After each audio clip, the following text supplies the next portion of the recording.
All right. Welcome back to the Love Lab podcast. This is episode 175, and it's titled How to Skyrocket the Passion in Your Relationship. I think pretty much everybody wants to skyrocket the passion in their relationship. So, this should appeal to pretty much everyone. But we also have a special guest on the show today. And while she does primarily write to women in the stuff that she writes, if you're a man and you're listening to this, I highly recommend that you stick around and you listen to this, because you're going to be getting basically like the playbook from the other team here.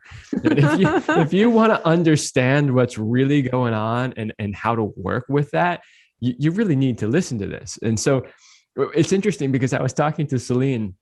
In preparing for this, I was going through one of our guests' books, and I said, I know this book is written for women. I'm like, but I think it's awesome. I'm like, I love reading this and understanding, like, oh, okay. Yeah, I get it. Right. Like if you're a guy and you're only reading about guy stuff, or you're a woman and you're only reading about women's stuff, you are actually missing the other half of the picture. So it's a good idea. I'm not saying you got to read every woman's book out there, but there's a couple you might want to peruse if you're a guy. So anyway, all of that just to say, I think this is going to be a fascinating conversation, and both men and women, you should really hang in there and listen to this one. So before we introduce our guest, let's give a big shout out to our sponsors, Power and Mastery. If you want to join the secret club of men who are great in bed, then check out Power and Mastery at powerandmastery.com. It is the most complete sexual mastery training for men. Whether you want to have harder erections, last longer, or increase your sexual skills, there is something for you at powerandmastery.com. Our guest today is Laura Doyle. So she is a New York Times bestselling author, and she was the perfect wife until she actually got married. When she told her husband how to be tidier, more romantic, more ambition, he avoided her. Fancy that. So she dragged him to marriage counseling and nearly divorced him. In desperation, she asked happily married women for their secrets. And that's when she got her miracle. The man who had wooed her returned. Laura's books have been translated into 19 languages in 30 countries and accidentally started a worldwide movement. Welcome, Laura, to the Love Lab podcast. Thank you. It's great to be here. I love that accidentally started a worldwide movement. You know what that means? That means that there was a movement just waiting for somebody to catalyze it and get it moving. So that means this message speaks to a lot of people. It does. I'm still astonished really by the response to it. I just wanted to fix my own marriage. I was just trying to not get divorced. And we are celebrating now this year our 20th anniversary of empowering women to have ridiculously happy marriages. And it's bigger than ever, this movement. So it's been really gratifying. Been a wonderful ride, kind of scary at times. But yeah, who knew that was going to happen? Okay, so let's dive right in with our questions. There's a couple of things like we just sort of have to get them out of the way from the start, because I think they're fundamentally essential to the conversation. Yet in today's culture and society, nobody wants to talk about them. So let's just talk about them, because that's what we do when you're not supposed to talk about something. Love it, Kevin. Love it. Okay, so number one, you actually have a chapter in your book, The Empowered Wife, called "You Are Not Smaller, Less Hairy Men." and so this is one of those things we have to get out of the way. So I read that part of the book, so I know what you mean, but I'm wondering if you could help the audience explain what you mean by that. Yeah, it is kind of taboo, isn't it, to say that men and women are different, that we have, it's just beyond shoe size or, the parts of our body that grow hair or something. But I do think we're fundamentally different. I think that women bring certain gifts to the relationship and to the world that the relationship and the world need. And that goes missing, then so much is lost. And I know for me, I was trying to be a smaller, less hairy man. And I thought that I could do that. But really, deep down, I had no idea how to be a man. And so that really contributed to a feeling of exhaustion, really. And I also think that it definitely cost me both in my relationship and at work to not play to my strengths. So there's a little bit of an extra. So I think I'm diving right into, hey, men and women are different. We want different things. Sometimes I'll say yin and yang, because I think people are a little more comfortable, like, oh, the concept of the masculine energy versus the feminine energy. And one of my favorite metaphors for that is about this, the coffee cup idea, which is, if you think about a coffee cup, the ceramic part, the handle and the form of the coffee cup would be the masculine energy, the part that has the structure. And then the yin would be the part that can receive the coffee. And without the ability to receive coffee, a coffee cup has no purpose. And so it's a really important role to be receptive, to bring that feminine energy, which is what men are fundamentally most attracted to. Oh, they certainly are. Well, yeah, and that's the thing. So I wanted to leave with that question because the idea, we use the term polarity a lot in our teaching, and it's something that, was kind of near and dear to our hearts. One, because we have seen it work so many times. When you correct the polarity in a relationship, the relationship itself corrects. And one of the things that I see in our politically correct society now is they're trying to erase the differences between men and women. And, I get the original origin of that. The original origin in a couple phases back in the feminist movement was to show that, hey, women are not inferior to men. I get it. Totally get it. Absolutely. But now it's gone too far, and it's gotten to the point where there's no difference between men and women. And honestly, that does a disservice to both men and women, because women are different, but they're different in beautiful ways that work synergistically with men. And so when we try to cram them all into the same mold, relationships basically break down. Hear, hear. Absolutely. I completely agree with you. And it is a little frustrating because of what is lost, right? If you try to collapse it all and say, I love the word polarity, right? Instead, I call it gender contrast.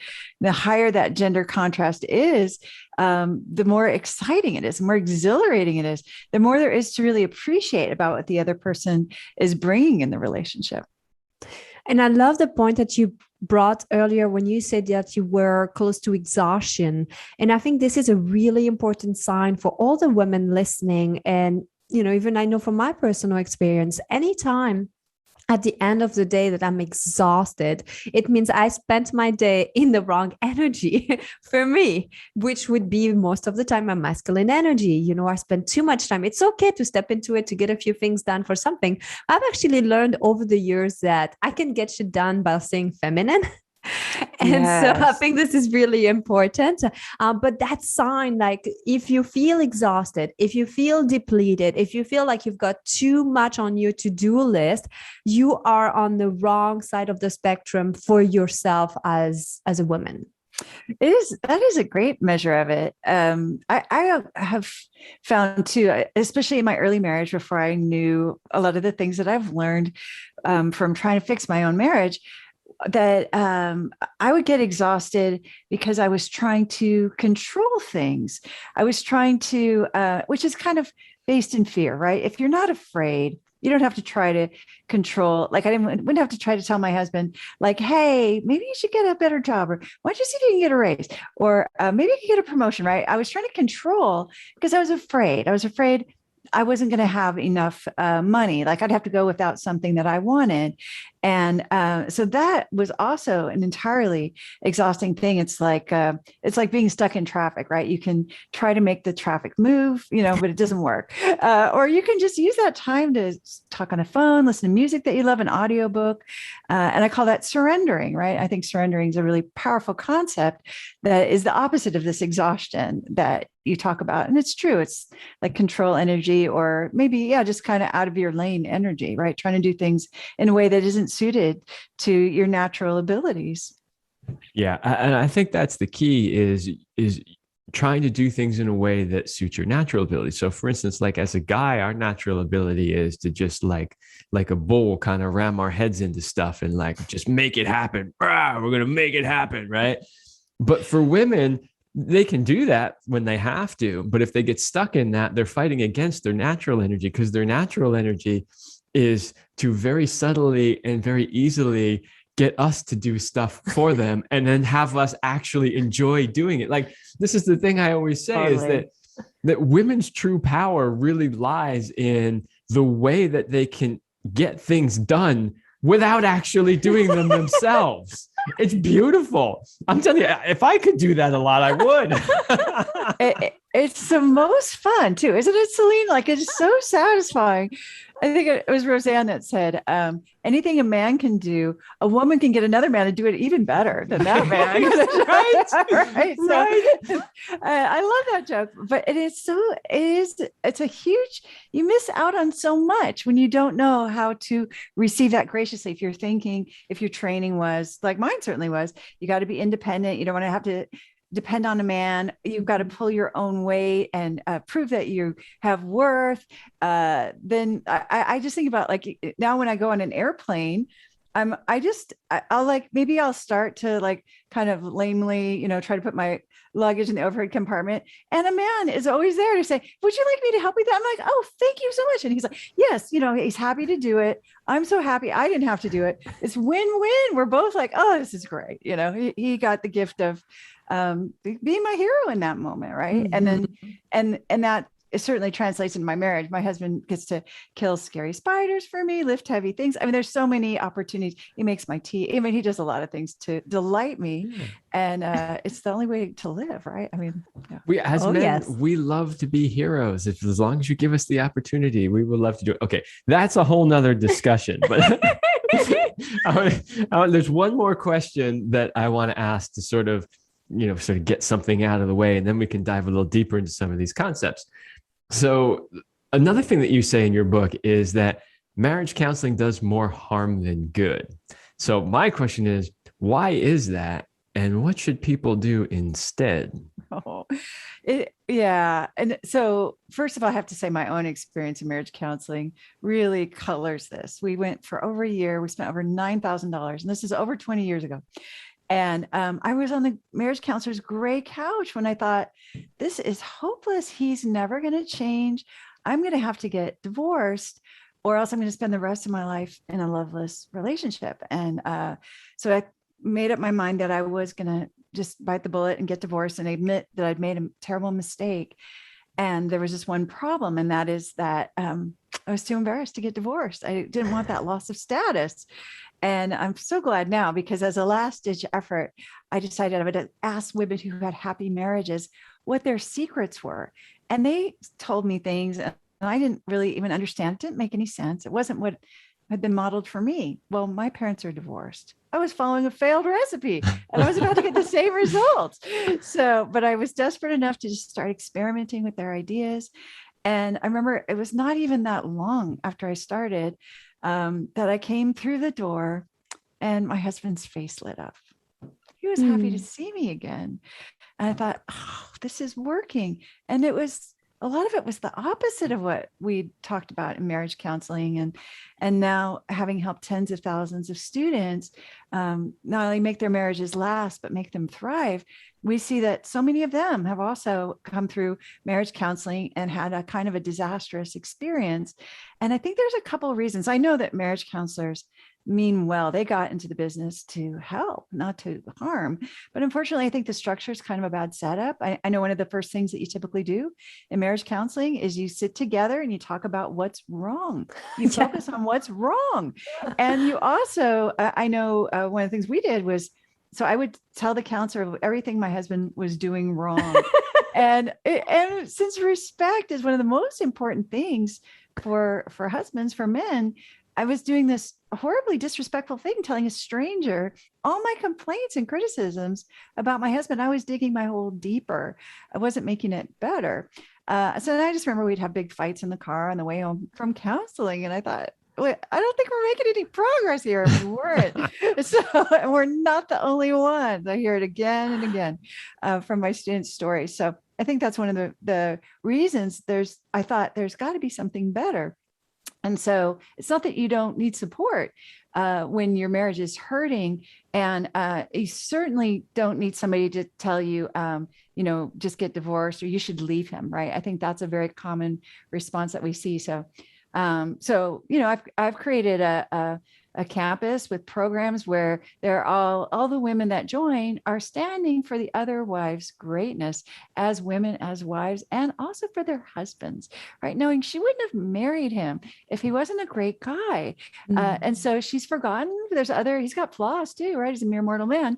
But we're there to really stand for each other and remind her of the reasons that she did marry him. And really just that change of focus, that change of perspectives, if you will, deciding to focus on the things that you like instead of things that you don't like can make a huge difference in the experience that you're having. Oh yeah. And we're going to come back to that.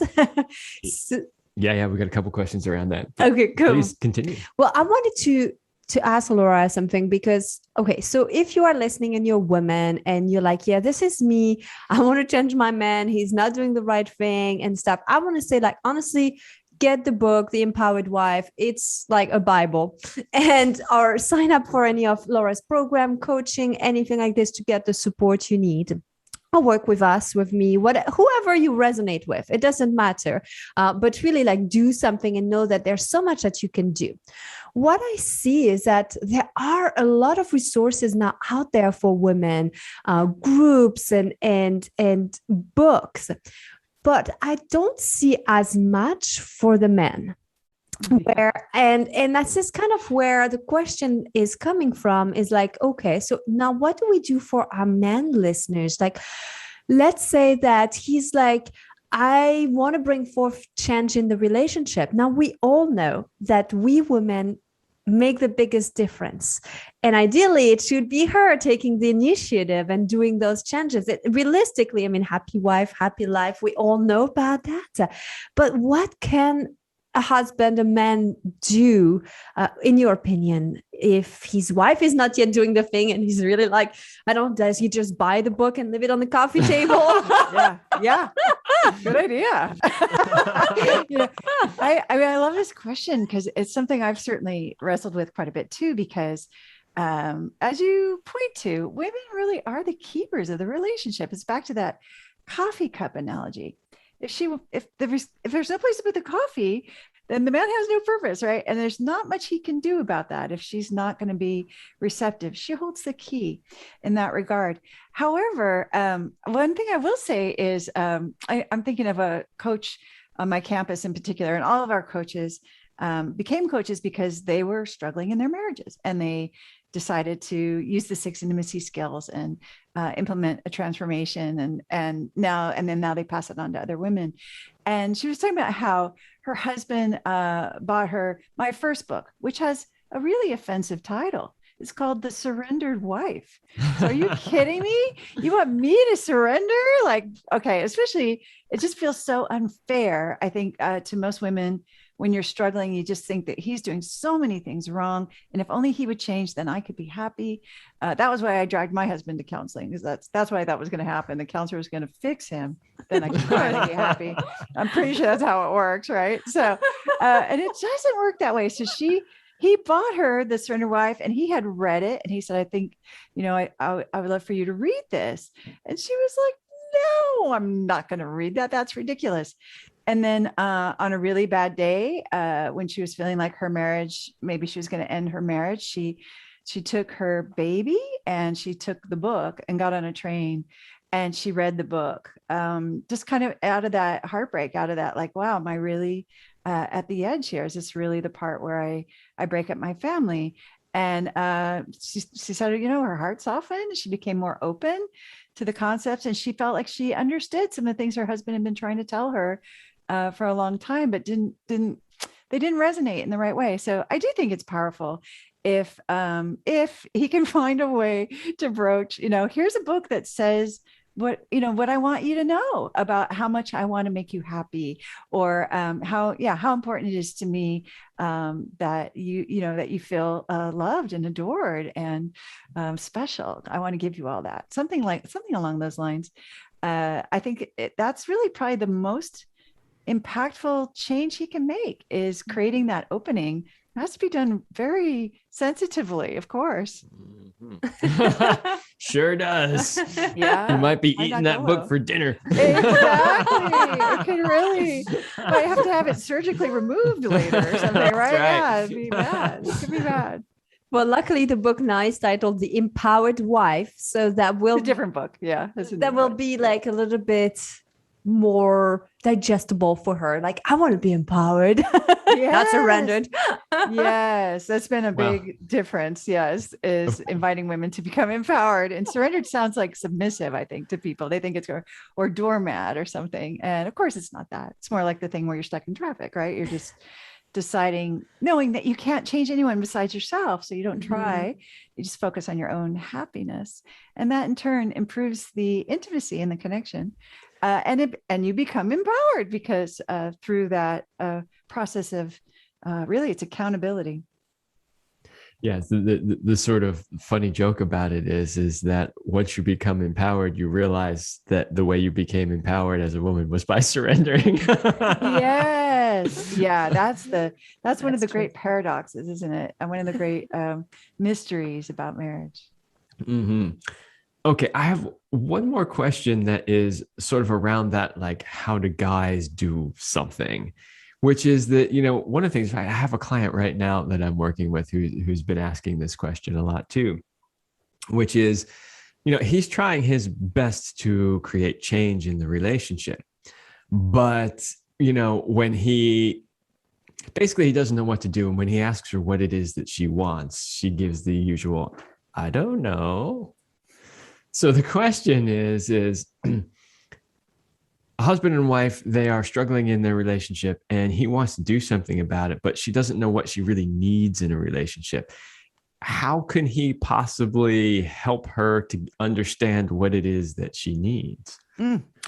This is that is $1 million question. That is really hitting them right on the head, because I have a totally embarrassing story about myself early on in our relationship. My husband took me to Hawaii. We're still boyfriend and girlfriend. Took me to Hawaii, and it was like super romantic getaway. I was really excited, and I thought, how fun is it going to be on the first day? Because we're going to go to the beach. Because I would just love to go to the beach.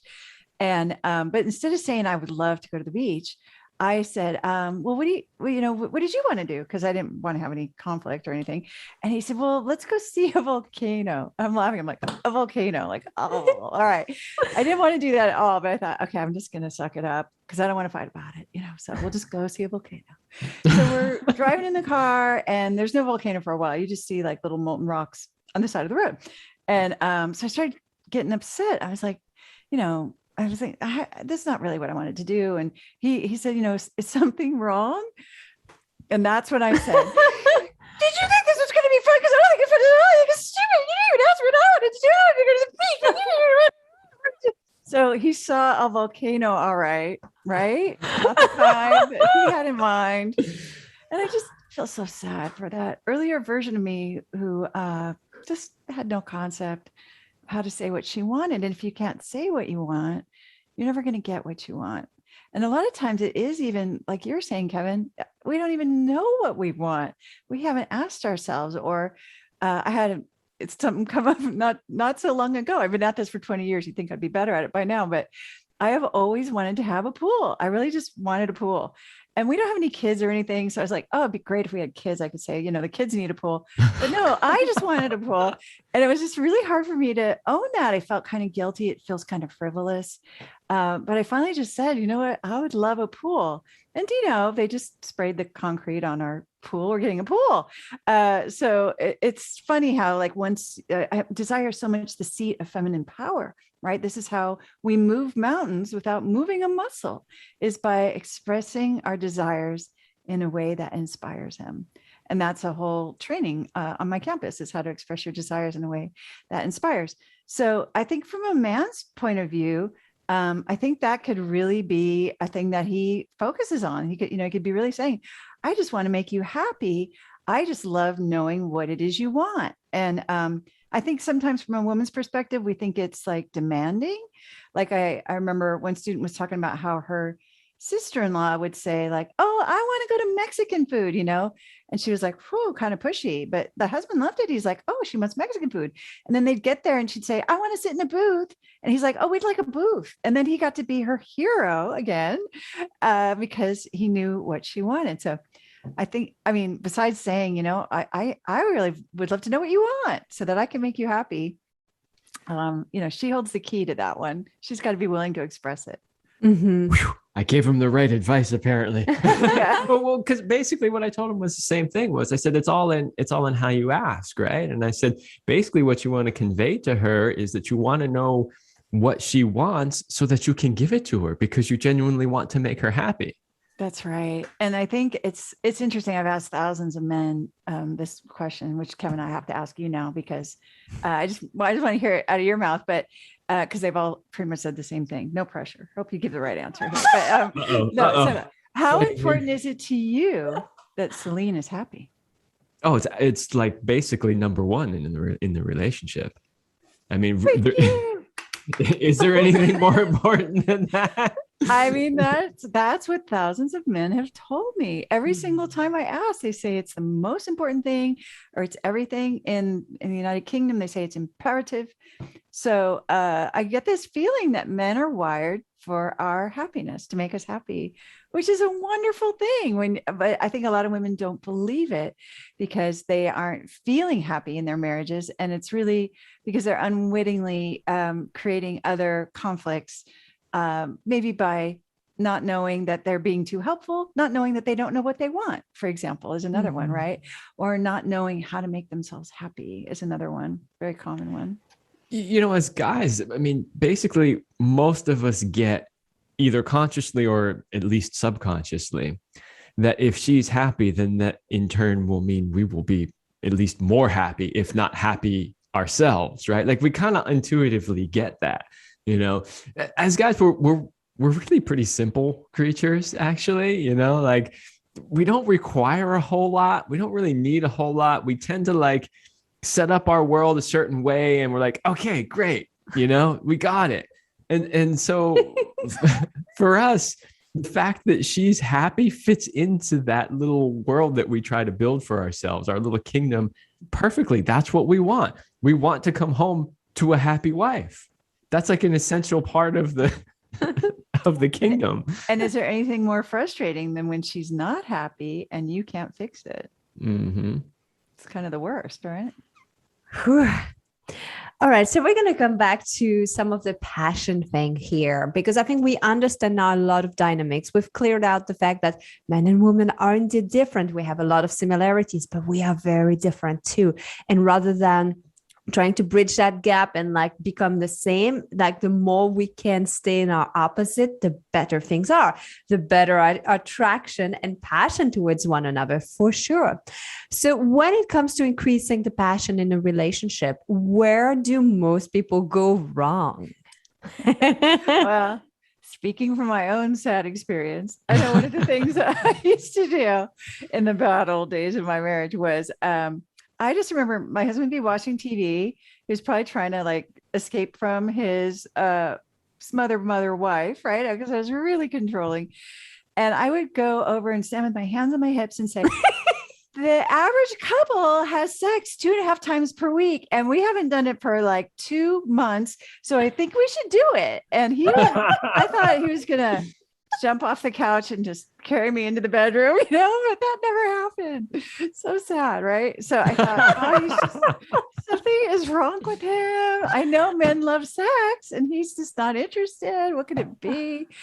And so it was a pretty sad situation. So, but I was making a number of mistakes there, right? So one of them was, I was just a humorless toothache of a porcupine wife, first of all, but also I think I did a lot of mothering. Like I thought I could improve my husband, and I just didn't realize that it's pretty obvious. Men are not sexually attracted to their mothers, and mothers are not sexually attracted to their little boys either. So that's the roles that I kind of had put us in. So that was a big damper. And then there's nothing less sexy than no offense, moms, but then your wife trying to be your mom. oh gosh, right. Especially the smother mother, I think is kind of who I was. It was not just even I wasn't like a nice mom. I was like, put that away, go sit down, whatever. So anyway, that was a huge mistake. And then, and I wasn't very happy. He wasn't feeling successful with making me happy. And then the third thing, probably maybe even the biggest problem of all, was I was unfamiliar with the concept of the best aphrodisiac on the planet for men, which had totally gone missing in our relationship. And Kevin's nodding. I'm like, oh, he knows. Well, because it's one of the questions, but as I stated before we started the interview, like if it comes up and it's relevant, go with it. So now would be a great time to talk about what that number one aphrodisiac is. It is respect. It's respect. And the funny thing about respect, I think I totally thought I was being respectful. I'm like, I totally respect my husband except for the way he dresses and the way he drives. And I had no concept. I thought that I was.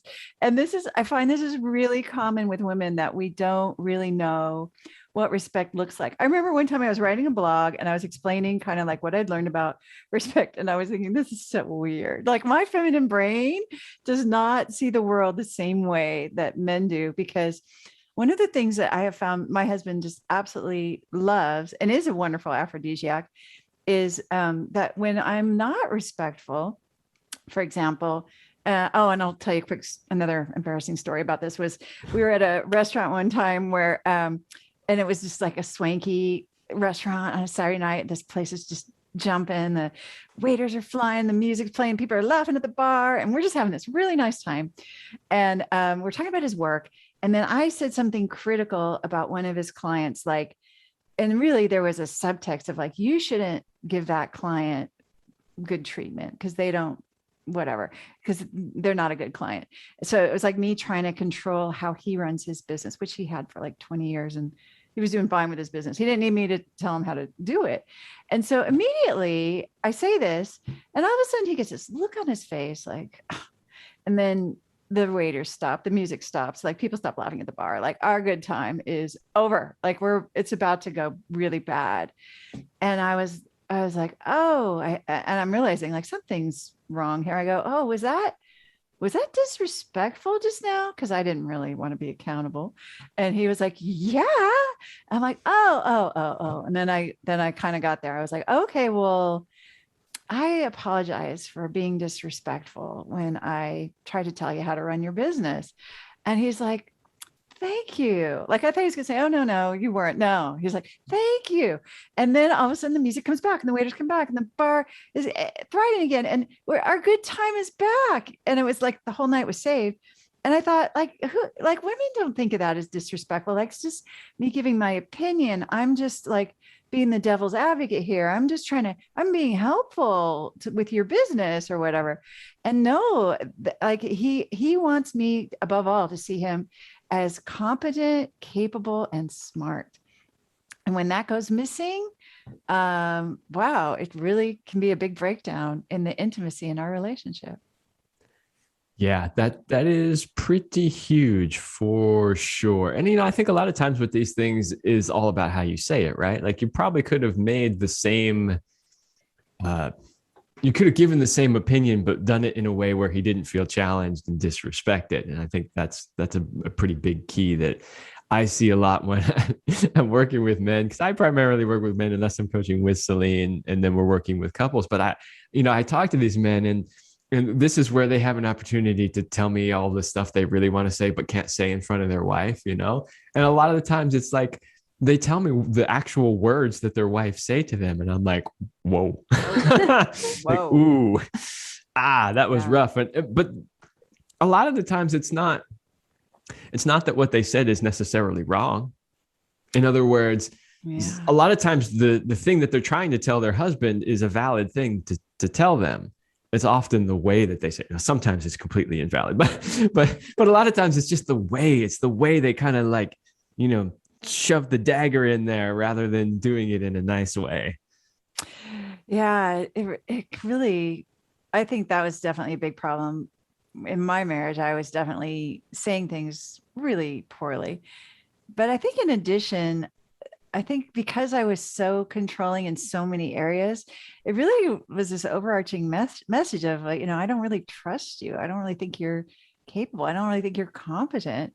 And that was kind of the opposite of what happened when we fell in love, right? I fell in love with him because it's like, this is like the smartest guy I've ever met and so handsome. What are the chances, right? Like, I think I'll marry him. And it's like familiarity really can breed that contempt. And so I think that culture of control was like a constant drip, drip, drip of like, I don't really respect you. And that really, it was costly. It was so amazing to have the insights and the realizations about that. I actually want to show up as a respectful way. I want to be respectful. It feels more dignified and it feels more, it just feels more peaceful to actually trust my husband, who really is quite capable. It's really just kind of more about my own fears showing up inappropriately.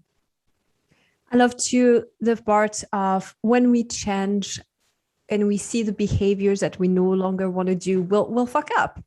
And I love that you owned it. And for me, it was a similar process where it's like, okay, now you're starting to see what are the ways that I'm controlling, bitching, like all of these different things.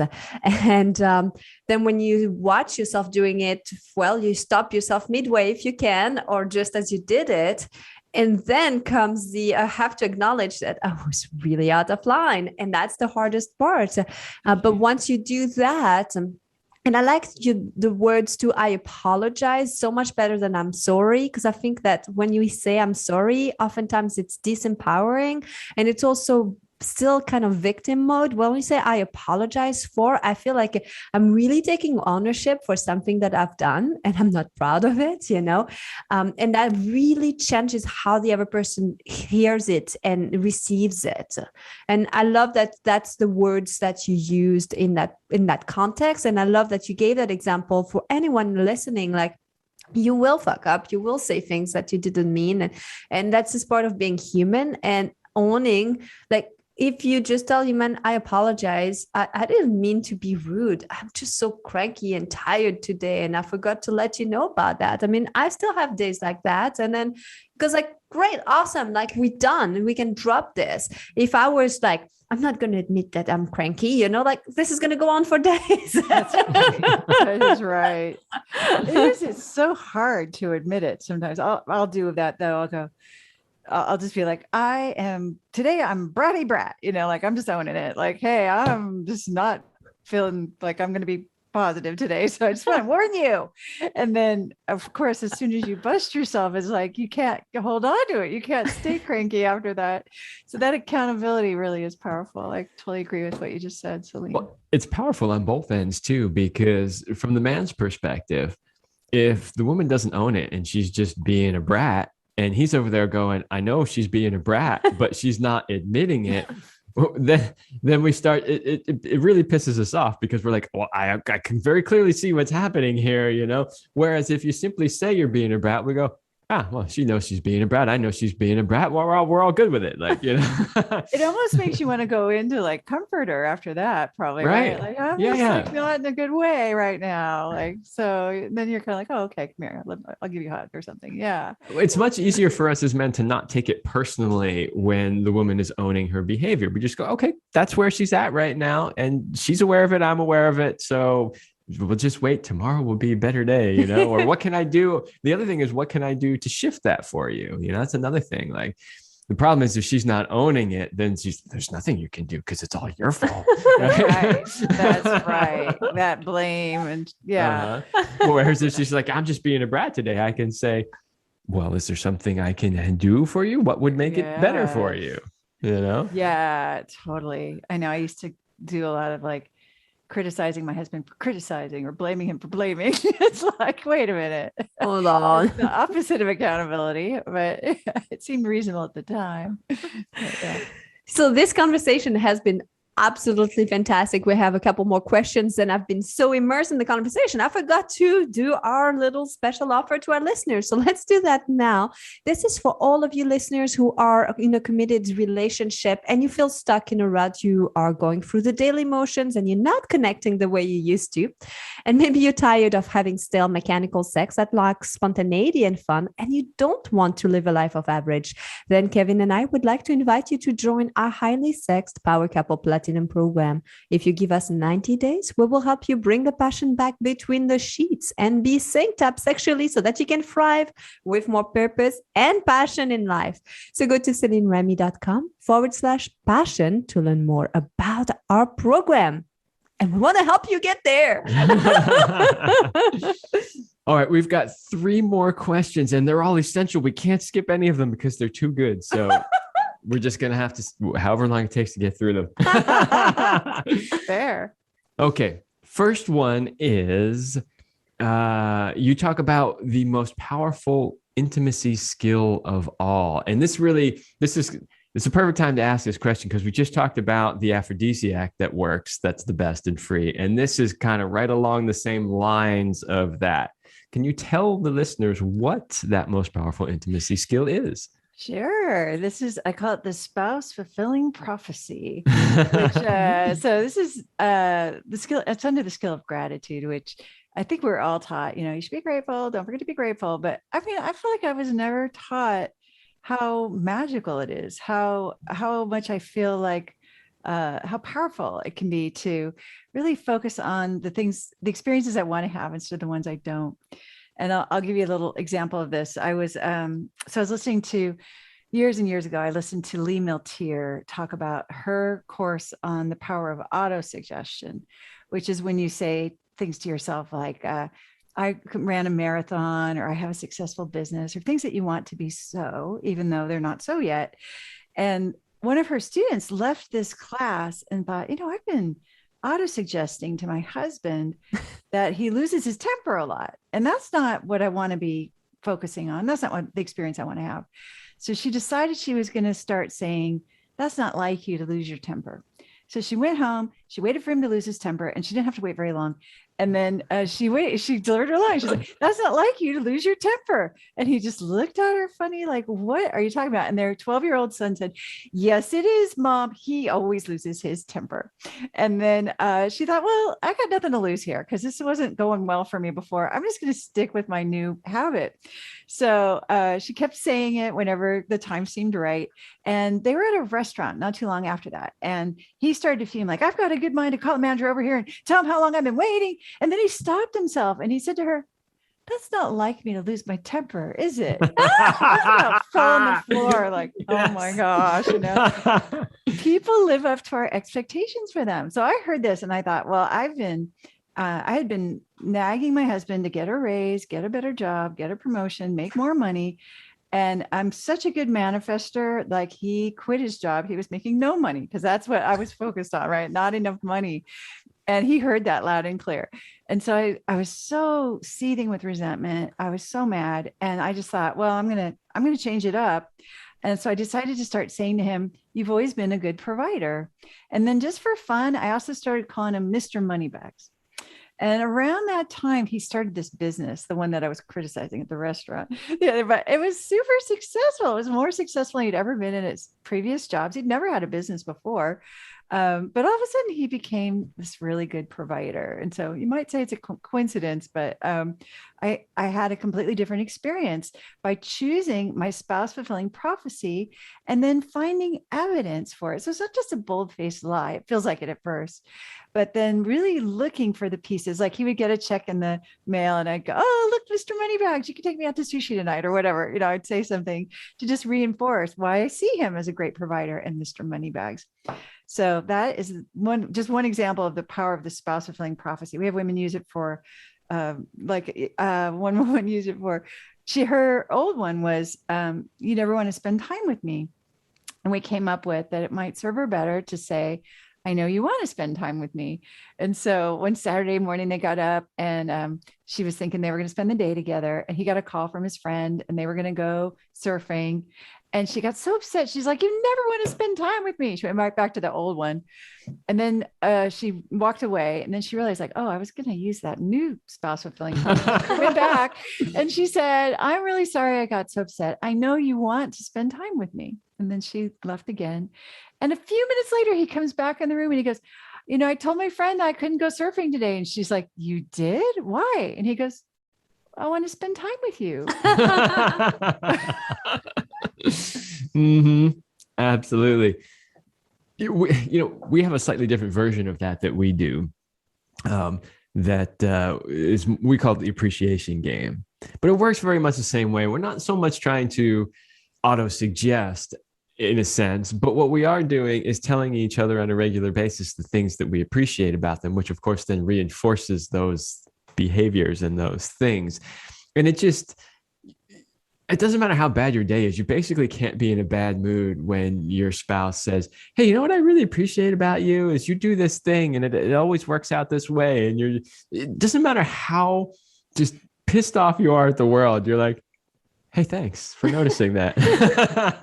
It's so true. It is the most powerful skill because it does double duty. It changes your heart, right? When you become grateful, but it also, the other person responds to you better when you just notice like that they took out the trash, for instance. It could be something small, but it's powerful. Mm-hmm. You want to ask the next question? All right. Well, actually, you put it on there because you're like, I want the answer to that. Well, you knew it from the book because you read that chapter too. Truth be told. Well, and of course, I get drawn to asking questions about things that society tells us isn't so much true. And we know that they're true because we can observe them in the wild as being true. But all the messaging says the opposite, right? So the question is, why is sex better when you're married? You have a chapter in your title that sex is better when you're married. And, there's so much pressure now to be, marriage, this, that, whatever. You don't need to be married and this and that. There's no. Or it goes downhill. Yeah. Or as soon as you get married, the sex goes downhill, right? This is all the messaging. So from your perspective, why is sex better when you're married? Well, yeah. And you guys, I'm sure know too, but I mean, I think there's a lot to be said for, I think sex is a lot like other skills. The more you practice, the better you get. And the more you practice with that same partner, like I played doubles volleyball. And I mean, I played with the same partner for years and we got really good because we knew what the other person was going to do. And I think that there's so much to be said for that with sex too. My husband's like memorized this complicated set of instructions, which can change at any time, by the way, right? Like, mm-hmm. And so he really is focused on making me happy. And then I think there's just also this enormous safety and security. This is a forever relationship. Like all the commitment is there. All the this isn't the first time and it's not the last time. So I think there's a lot of magic about and also the things that carry over into the sex, into the bedroom, are the things that have maybe been happening in the relationship too, right? Like the sweet gestures of like he just brought me this cup of tea right before our podcast, and feeling loved, feeling treasured, feeling adored really contributes to it being lovemaking, right? I mean, not just sex, but it's just kind of it's a celebration of our love. It really is. Making love. Yeah. Well, and one of the things that I see is that this isn't always true, but it's mostly true, which is that, for a woman to really surrender in sex, like really let go and surrender, she absolutely has to feel safe. And in the context of, like you said, this is the forever relationship. Like I can trust this person. I can completely open up and let go and go into other dimensions and not worry. Yeah, it's huge. It's a really good point. So we are coming towards our last question, but before that, where can our listeners find more about you? Where can they connect with you? Well, we have something really fun going on right now, which is we have a free Adored Wife Roadmap that you can download at lauradoyle.org. Absolutely free. I also have a podcast, so they can check me out on there also for free. We have a lot of free resources, but that's where I would start, because the Adored Wife Roadmap has the 3 mistakes that women are making trying to get their husband's time, his attention, his affection, and as well as the 6 steps to becoming an adored wife. Sounds good to me. So go to that. The link will be in the description below, and then put things into practice. Because that's what makes a difference. You can't just read the book or know the thing and not do it, right? Action is the magic word. So Laura, tell us, what is your best sexual talent? My best sexual talent. I think, in the interest of being influenced by my husband, I've gotten really good at quickies. And I didn't used to be. I used to really have a like, oh, you're going too fast, saying brace yourself is not good foreplay, right? And and now I just see that as just this, like, it can just be this little naughty interlude in the day or whatever.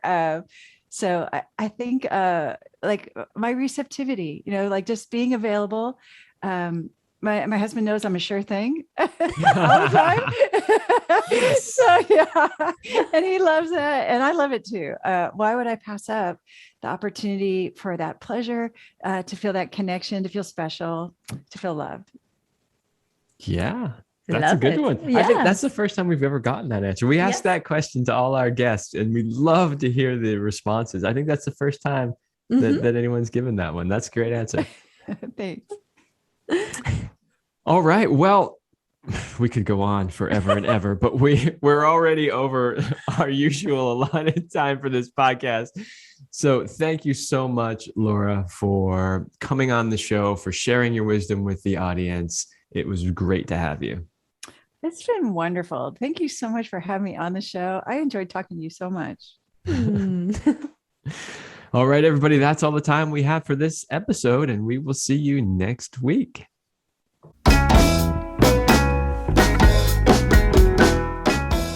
We hope you liked this episode of the Love Lab podcast. If you enjoy this show, subscribe, leave us a review, and share it with your friends. And for more free, exclusive content, join us in the Passion Vault at CelineRemy.com/vault. That's CelineRemy.com/vault. Thanks for listening. And remember, you're amazing.